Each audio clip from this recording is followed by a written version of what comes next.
Hello friends, केम छो बधा? माहिर वेज किचन में तमारुं स्वागत है। फ्रेंड्स, आज हूँ तमारी जोड़े शेर करवा जई रही छूं फ्लावरना पराठा। तो सौथी पहला मैं फ्लावर ने साफ करी अने आवा मोटा कट करी अने राखी दीधा छे। एमां आपणे उकळતું पाणी नाखी देवानुं छे एकदम गरम, अने पछी एने आपणे ढांकीने 10 मिनिट जेटલું રહેવા દેવાનું છે, જેથી કરીને फ्लावर सॉफ्ट થઈ જાય અને અંદરનો કચરો હોય એ પણ સાફ થઈ જાય। હવે જ્યાં સુધી फ्लावर આપણું થાય છે ત્યાં સુધી આપણે લોટ બાંધશું। તો લોટ બાંધવા માટે મેં મોટા 2 બાઉલ, કારણ કે હું 8 થી 10 વ્યક્તિના કરું છું એટલે મોટા 2 બાઉલ ભરાય એટલો મેં ઘઉંનો લોટ લીધો છે અને આ 1 વાટકી દૂધ લીધું છે। એમાં આપણે અડધું લીંબુ નીચવી નાખવાનું છે અને રહેવા દેવાનું છે થોડી વાર। હવે લોટમાં સ્વાદ મુજબ મીઠું એડ કરશું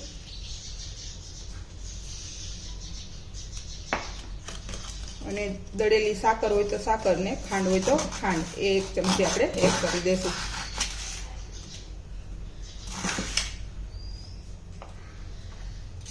एक चमची बेकिंग पाउडर, अर्धी चमची बेकिंग सोडा अने 2 मोटी चमची भराय एटलो आपणे मोण माटेनुं घी नाखी देशुं। आ बधुं मिक्स करी अने जे आपणे दूध राख्યું છે લીંબુ નાખેલું એનાથી આપણે લોટ બાંધી લેશું। અને આ લોટ છે એકદમ સરસ નરમ બાંધવાનો।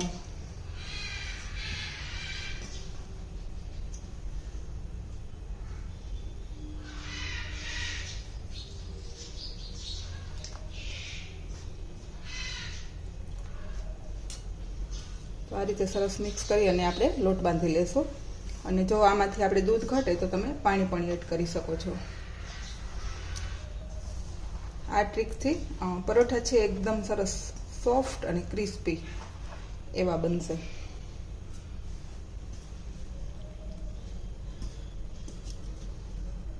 तो आ रीते आपणो लोट बंधाई जाए पछी आपणे उपर थोड़ुं तेल एड करशुं अने ढांकी थोड़ीक वार मसळी अने ढांकीने रहेवा देशुं।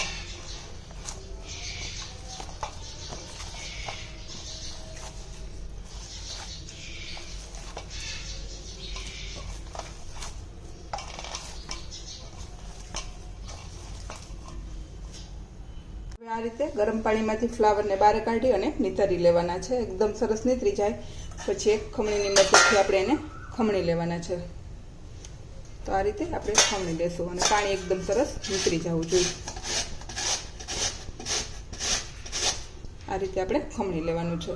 तो आ रीते आपणे बधुं फ्लावर खमणी लेशुं। आपणुं फ्लावर छे एकदम सरस खमणाई गयुं छे एटले आपणे एमां धाणा भाजी,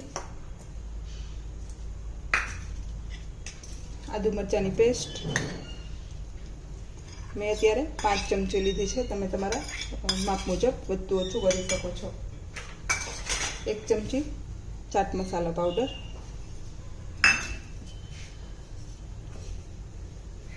धाणानो अधकचरो भूको, शेकेलुं जीरुं पाउडर 1 चमची, हळदर, लाल मरचू पाउडर 2 चमची, धाणा जीरु पाउडर 2 चमची,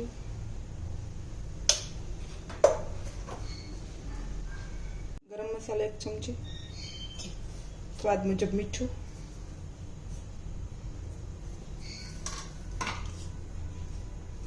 अने गाठिया अथवा बूंदीनो भूको। आ नाखवाथी आपणा परोठा छे ए फाटशे पण नहीं अने टेस्ट पण सारो आवशे। आવું અધકચરું એને ક્રોસ કરી લેવાનું છે અને હવે એકદમ સરસ મિક્સ કરી લેવાનું છે। તો ફ્રેન્ડ્સ, આપણું સ્ટફિંગ છે એકદમ સરસ રેડી છે। આપણે લોટને ફરી પાછો મસળી લેશું। એકદમ સરસ ફૂલી ગયો છે અને સોફ્ટ પણ થઈ ગયો છે।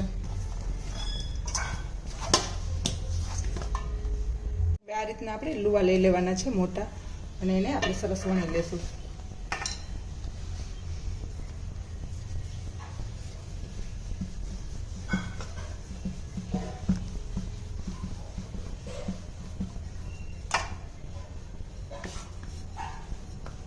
आ रीते वणाई जाए पछी एमां आपणे थोडुं आछुं आछुं एवुं तेल लगावी लेशुं।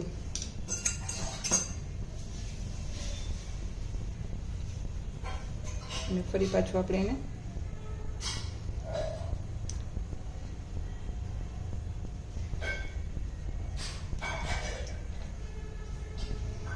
આ રીતે લચ્છાની જેમ ગોઠવી લેશું।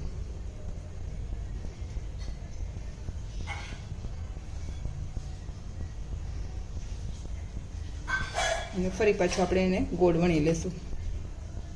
આટલું ગોળ વણાઈ જાય પછી આપણે એમાં સ્ટફિંગ ભરી દઈશું.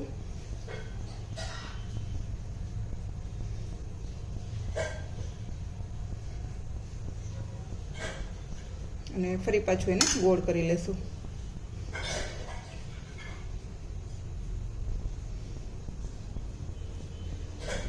અને ફરી પાછું આપણે એને મીડિયમ એવું વણી લેશું. તે વણાઈ જાય એટલે ઉપર ધાણા ભાજી એડ કરવાની છે અને થોડા તલ, અને આ જગ્યાએ તમે મરચી પણ એડ કરી શકો છો જો વધારે તીખું ખાવું હોય ને તો. પણ મેં અત્યારે સ્પાઇસી જ બનાવ્યા છે તો મેં અત્યારે મરચું એડ નથી કરતી. તો આ રીતે આપણે પરોઠાને વણી લેશું. અને તમે જોઈ શકો છો એ જરા પણ ફાટ્યા પણ નથી. હવે આપણા પરાઠા વણાઈ ગયા છે એટલે આપણે કોરે કોરા એને શેકી લેવાના છે. તેલ ઘી બટર કશું નાખ્યા વિના આ રીતે ધીમા ગેસ પર. નોનસ્ટિક તવો લેશો તો વધારે સારું, કારણ કે એની ડિઝાઇન છે સરસ બ્રાઉન થશે અને તમે લોખંડની લોટી પર પણ શેકી શકશો. તો આ રીતે બંને બાજુ ફરતા ફરતા શેકી લેવાના છે. આ રીતે 70-80% જેટલા શેકાઈ જાય એટલે આપણે એને લઈ લેવાના છે અને ડાયરેક્ટ આપણે ગેસ પર શેકવાના છે.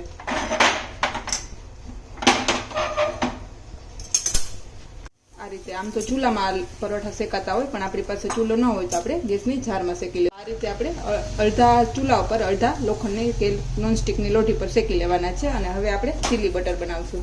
ચીલી બટર બનાવવા માટે મેં 3 ચમચી જેટલું બટર લીધું છે. થોડું ઓગળે એટલે આપણે એમાં લાલ મરચું પાવડર એડ કરી દઈશું. આ પણ બિલકુલ ઓપ્શનલ છે, પણ જો તમારે વધારે સ્પાઇસી ટેસ્ટ લેવો હોય પરાઠાનો તો આ રીતે કરવાનું, જેથી કરીને કલર પણ સરસ આવશે અને સ્વાદ પણ સરસ આવશે. આ રીતે બની જાય પછી આપણે એને નીચે ઉતારી લેવાનું અને થોડી ધાણા ભાજી એડ કરી દેવાની છે. પછી આપણે જે ચીલી બટર બનાવ્યું એને આપણે પરાઠા ઉપર આ રીતે લગાવી દેવાનું છે. આપણે પરાઠા છે એ કોરા શેક્યા છે, પણ બટર આ રીતે લગાવશો તો એ ટેસ્ટ પણ સરસ આવશે, લુક પણ સરસ આવશે. તો આ રીતે આપણે બધા પરાઠામાં લગાવી દઈશું. તૈયાર છે મારા ફ્લાવરના પરાઠા, અને એને મેં બટેકાની ચટણી અને દહીં જોડે સર્વ કર્યા છે. આ પરોઠા તમે ચોક્કસથી ટ્રાય કરજો, ખૂબ જ ટેસ્ટી એવા લાગે છે અને એક વખત બનાવશો તો વારે વારે બનાવવાની ઈચ્છા થશે. જો તમને મારી આ રેસિપી પસંદ આવે તો લાઈક કરજો, શેર કરજો અને સબસ્ક્રાઈબ કરવાનું ભૂલતા નહીં. Thank you, bye bye.